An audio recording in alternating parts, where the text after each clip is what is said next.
नमस्कार साथियों, मेरा नाम है अक्षय और आपका स्वागत है दृष्टि आईएएस की इस नई वीडियो में। आज की जो हमारी वीडियो है वो स्टार्टअप इकोसिस्टम से जुड़ी हुई है और इसी लिहाज से वीडियो बहुत ज्यादा महत्वपूर्ण हो जाती है क्योंकि भारत में पिछले कुछ समय में स्टार्टअप इकोसिस्टम का बहुत ज्यादा विकास देखने को मिल रहा है।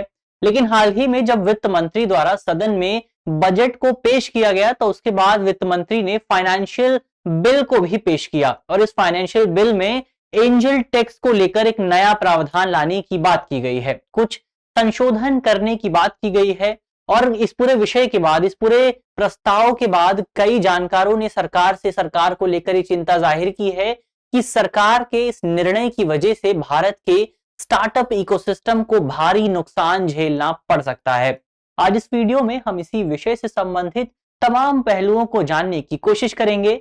चलिए वीडियो की शुरुआत करते हैं और सबसे पहले बात करते हैं वीडियो की रूपरेखा की, यानी उन बिंदुओं की जिनके जरिए हम अपनी वीडियो को आगे बढ़ाएंगे। तो वीडियो में सबसे पहले हमने न्यूज यानी खबर की बात की। खबर को जानने के बाद हम एंजल टैक्स को समझेंगे। इसको समझने के बाद कि एंजल टैक्स होता क्या है, हम इसमें नए बदलावों को जानने की कोशिश करेंगे कि सरकार किस तरह के बदलाव लेकर आ रही है। इसके अलावा इन बदलावों को लाने का उद्देश्य क्या है और इन बदलावों की वजह से हमें क्या प्रभाव देखने को मिल सकते हैं। अंत में निष्कर्ष पर बात करेंगे और एक प्रश्न पर भी चर्चा करेंगे। प्रश्न जो होगा वो मेंस का होगा। इसके अलावा ये जो पूरा विषय है वो सामान्य अध्ययन प्रश्न पत्र 3 से संबंधित है और आप इसे मुख्य तौर पर भारतीय अर्थव्यवस्था और बजट जैसे खंडों से जोड़कर देख सकते हैं। चलिए वीडियो की शुरुआत करते हैं और सबसे पहले एंजल टैक्स, जो कि आज के हमारे टॉपिक भी है, हमारा विषय भी है, एंजल टैक्स क्या होता है इसको जानने की कोशिश करते हैं। तो हम जानते हैं कि जब किसी स्टार्टअप का आइडिया बहुत बेहतर होता है, बहुत नया होता है, तो वो स्टार्टअप अपने शुरुआती दौर में ही बहुत बेहतर काम करता है, उसको बहुत ज्यादा प्रॉफिट मिलता है। तो जो ऐसे स्टार्टअप्स होते हैं, जो निवेशक हैं, वो इन स्टार्टअप्स में बहुत जल्दी, बहुत पहले स्तर पर निवेश करना चाहते हैं। निवेशक चाहते हैं कि वो किसी दूसरे व्यक्ति से पहले ऐसे स्टार्टअप में निवेश कर दें।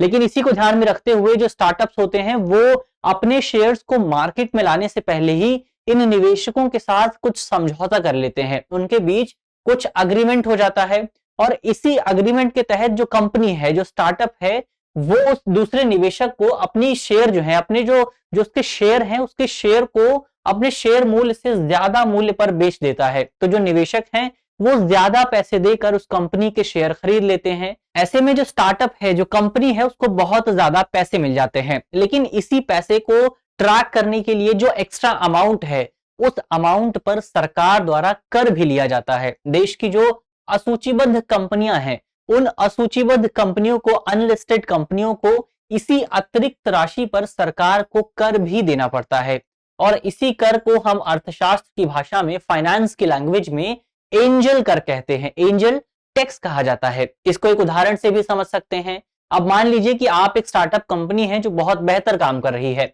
और एक दूसरा निवेशक है जो आपकी कंपनी में निवेश करना चाहता है। तो आप दोनों के बीच एक समझौता होता है कि आप जो है, जो स्टार्टअप है, वो बाजार में अपने शेयर जारी करने से पहले उस निवेशक को अपने शेयर देगा और वो निवेशक जो आपकी कंपनी के शेयर को 10 रुपए की बजाय 20 रुपए में खरीदेगा। तो आपको इसकी वजह से 10 रुपए ज्यादा मिल रहे हैं। तो आपको जो 10 रुपए ज्यादा मिल रहे हैं, सरकार आपसे उस 10 रुपए पर कर वसूलेगी और इसी कर को हम फाइनेंस की लैंग्वेज में एंजल टैक्स कहते हैं। साल 2012 से पहले भारत में एंजल टैक्स की कोई धारणा देखने को नहीं मिल रही थी, लेकिन साल 2012 में सरकार द्वारा आयकर अधिनियम 1961 में संशोधन किया जाता है और इस संशोधन के जरिए इस पूरे अधिनियम में धारा 56(2) इसके खंड जोड़ा जाता है, जिस खंड का नाम था 7B। इस खंड के जरिए भारत में एंजल टैक्स को शामिल किया गया था, भारत में एंजल टैक्स को पेश किया गया था और इस एंजल टैक्स का प्राथमिक उद्देश्य भारत में मनी लॉन्ड्रिंग को कम करना था, मनी लॉन्ड्रिंग को रोकना था। और जाहिर तौर पर ये जो पूरा टैक्स है, ये भारत में कहीं ना कहीं मनी लॉन्ड्रिंग को रोकने में सफल भी साबित हुआ है। तो ये तो एंजल टैक्स की बात हुई। इसके अलावा वर्तमान समय में भारत में जो एंजल टैक्स की दर है वो तकरीबन 30.9% के आसपास है, यानी जो अतिरिक्त राशि कोई स्टार्टअप कमाता है, उस स्टार्टअप को सरकार को अपनी अतिरिक्त राशि का 30.9% हिस्सा देना पड़ता है। अब हमने बात की थी कि भारत में एंजल टैक्स को साल 2012 में पेश किया गया था, लेकिन जब साल 2012 में सरकार इस टैक्स को लेकर आई थी तो ये स्पेसिफिक नहीं था कि ये जो टैक्स है वो केवल स्टार्टअप्स पर लगेगा। लेकिन सरकार ने साल 2016 में अपने नियमों में संशोधन किया, क्योंकि साल 2016 के आसपास भारत में इकोसिस्टम बहुत ज्यादा विकसित हो रहा था और वहां पर मनी लॉन्ड्रिंग बहुत ज्यादा देखने को मिल रही थी। तो इसी को ध्यान में रखते हुए सरकार ने 2016 में अपने नियमों में संशोधन किया और सरकार ने कहा कि ये जो एंजल टैक्स की धारणा है, ये एंजल टैक्स की धारणा केवल स्टार्टअप्स पर लागू होगी, जबकि पहले यह धारणा केवल निजी कंपनियों पर लागू होती थी, निजी कंपनियों पर भी होती थी। लेकिन साल 2016 के बाद ये जो धारणा थी वो केवल स्टार्टअप्स पर लागू होने लगी। और यहां पर यह भी देखने को मिला कि जो आयकर विभाग था वो कंपनियों पर कई स्टार्टअप्स पर रेट्रोस्पेक्टिवली मूल्यांकन किया जाने लगा। यानी 2016 से पहले भी उनको जो फंडिंग मिली थी, जो पैसे मिले थे, उस पर भी कंपनियों द्वारा, सरकार द्वारा उस पैसे पर भी टैक्स लगाए जाने लगा। तो इसी टैक्स को हम रेट्रोस्पेक्टिवली टैक्स कहते हैं, यानी पूर्वव्यापी मूल्यांकन, पूर्वव्यापी कर कहा जाता है। तो जाहिर तौर पर जब आपको पहले की फंडिंग पर भी कर देना पड़ेगा तो कंपनियों के लिए एक बड़ी चुनौती पैदा होने लगी, क्योंकि कंपनियों के पास, स्टार्टअप्स के पास तो उस वक्त भी बहुत ज्यादा पैसा मौजूद नहीं था। और इसी को देखते हुए साल 2016 से साल 2019 के बीच कई स्टार्टअप्स को बंद भी करना पड़ा। कई कंपनियां इस पूरे नियम की वजह से बंद भी हो गई। तो ऐसे में स्टार्टअप के ओर से, जो स्टार्टअप के बड़े बड़े लीडर्स थे, उनकी ओर से सरकार पर दबाव बनाया जाने लगा कि सरकार इस संबंध में कुछ नए प्रावधान लेकर आए। और इसी को ध्यान में रखते हुए साल 2019 में सरकार द्वारा इस पूरे विषय को लेकर, एंजल टैक्स को लेकर एक नया प्रावधान लाया गया। नया प्रावधान ये था कि यदि किसी समझौते की जो कुल राशि है, यानी किसी जो इन्वेस्टर पैसा निवेश कर रहा है, उन दोनों के बीच जो एग्रीमेंट हो रहा है, यदि उसकी राशि 25 करोड़ रुपए से कम है तो ऐसे अनुबंध पर, ऐसे समझौते पर कोई भी एंजल टैक्स नहीं लगेगा। तो जाहिर तौर पर हम समझ सकते हैं कि इस पूरे प्रावधान का उद्देश्य, सरकार का जो प्राथमिक लक्ष्य था, इस पूरे एग्जेम्पशन के जरिए, इस अपवाद के जरिए सरकार मुख्य तौर पर जो छोटे स्टार्टअप थे उनको फायदा पहुंचाना चाहती थी। लेकिन इसके बावजूद भी वो स्टार्टअप जिनका जो वैल्यूएशन था वो बहुत ज्यादा था, जिनकी जो पूरे डील का अमाउंट था वो 25 करोड़ से ज्यादा था, वो इसके बावजूद भी इस पूरे प्रावधान से, एंजल टैक्स के प्रावधान से प्रभावित हो रहे थे। तो ये तो एंजल टैक्स की बात हुई। लेकिन अब यहां सवाल उठता है कि सरकार इस संबंध में नए बदलाव क्या लेकर आई है, नए परिवर्तन किस तरह के पेश किए गए हैं। तो हमने बात की कि हाल ही में वित्त मंत्री द्वारा सदन में साल 2023-24 के लिए बजट पेश किया गया है। वित्त मंत्री द्वारा बजट पेश करने के बाद मंत्री ने सदन में वित्त विधेयक 2023 को भी पेश किया था, यानी फाइनेंस बिल 2023 को भी पेश किया था। और इसी फाइनेंस बिल में कई तरह के प्रावधान शामिल थे और एक प्रावधान यह था कि इस बार सरकार आयकर अधिनियम में बदलाव करेगी। इनकम टैक्स एक्ट 1961 में कुछ बदलाव किया जाएगा और ये बदलाव जो है वो मुख्य तौर पर इस अधिनियम की धारा 56(2) के खंड 7B में किया जाएगा। और हमने बात की थी कि इसी खंड में हमें एंजल टैक्स की धारणा देखने को मिलती है। क्या बदलाव है? तो बदलाव ये है कि इस पूरे प्रावधान से पहले, यानी अब से इस पूरे वित्त विधेयक से पहले प्रावधान ये था कि ये जो एंजल टैक्स की धारणा है ये केवल घरेलू निवेशकों पर लागू होती थी, केवल जो डोमेस्टिक इन्वेस्टर्स थे उन्हीं पर लागू होती थी। लेकिन अब सरकार नियमों में कुछ बदलाव लेकर आने जा रही है। नियमों में बदलाव ये होगा कि ये जो एंजल टैक्स की धारणा है ये अब विदेशी निवेशकों पर भी लागू होगी, यानी जो फॉरेन इन्वेस्टर्स हैं, जो विदेशों से भारत में निवेश करते हैं, भारत के स्टार्टअप इकोसिस्टम में निवेश करते हैं, उन पर भी इस धारणा को लागू किया जाएगा। तो जाहिर तौर पर यदि आप कोई स्टार्टअप हैं और आप विदेशों से पैसा जुटा रहे हैं, वेंचर कैपिटल जुटा रहे हैं, तो इसकी वजह से आपको उस कैपिटल पर भी, उस कैपिटल गेन पर भी आपको कुछ ना कुछ सरकार को कर देना पड़ेगा। तो जाहिर तौर पर यही बदलाव सरकार लेकर आ रही है। लेकिन यहां सवाल यह भी उठता है कि इन बदलावों का उद्देश्य क्या है, इन बदलावों को लाया क्यों जा रहा है।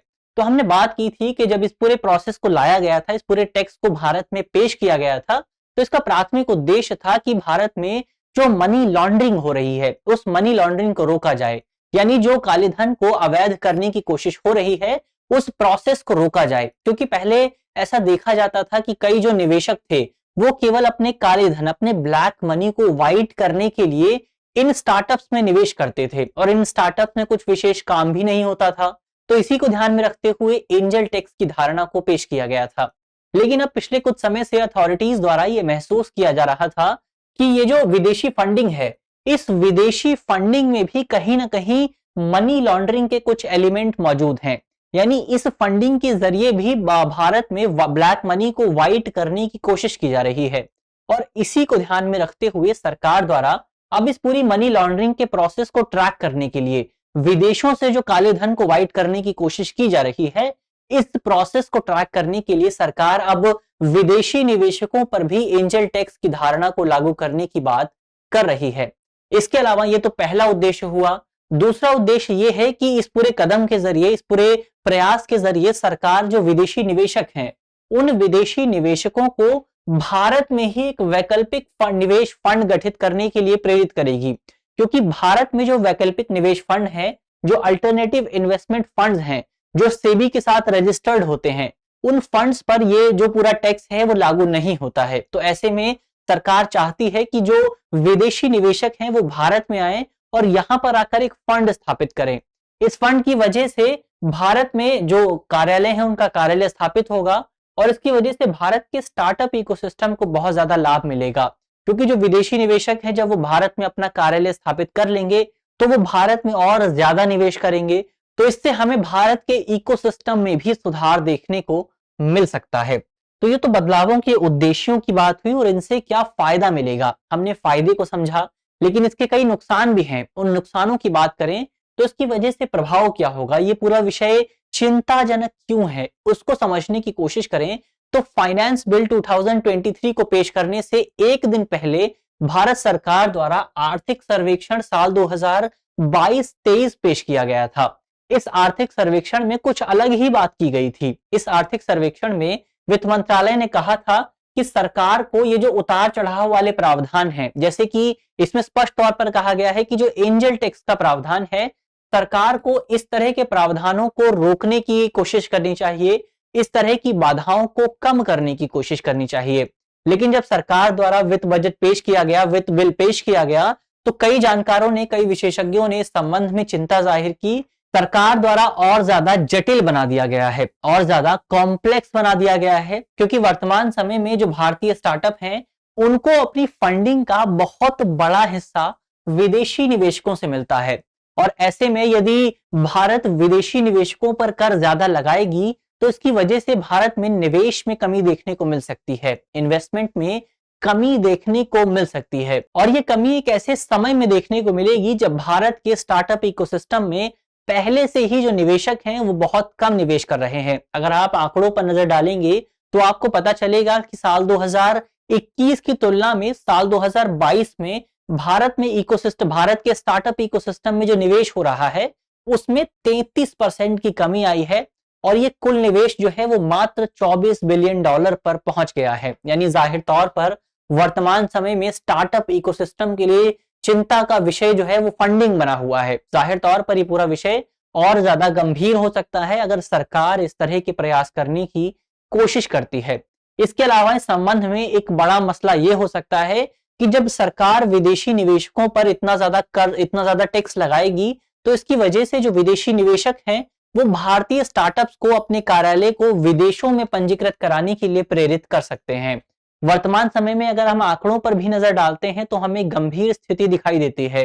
वर्तमान समय में भारत में तकरीबन 108 यूनिकॉर्न मौजूद हैं। जो बड़े स्टार्टअप हैं वो 108 हैं और इनमें से तकरीबन 20 जो बड़े स्टार्टअप हैं उनका जो कार्यालय है वो विदेशों में मौजूद है। तो जाहिर तौर पर इसकी वजह से जिस तरह का लाभ भारत को मिल सकता है, जिस तरह का जो इंटेलेक्चुअल प्रॉपर्टी राइट्स हैं जो भारत को मिल सकते हैं, उनका नुकसान भारत को झेलना पड़ रहा है। और ऐसे में अगर सरकार इस तरह का कोई कदम उठाती है तो इसकी वजह से भारत को इस संबंध में और ज्यादा नुकसान हो सकता है। तो ये तो नुकसान की बात हुई। अब आगे बढ़ते हैं और अंत में हम निष्कर्ष की बात कर लेते हैं।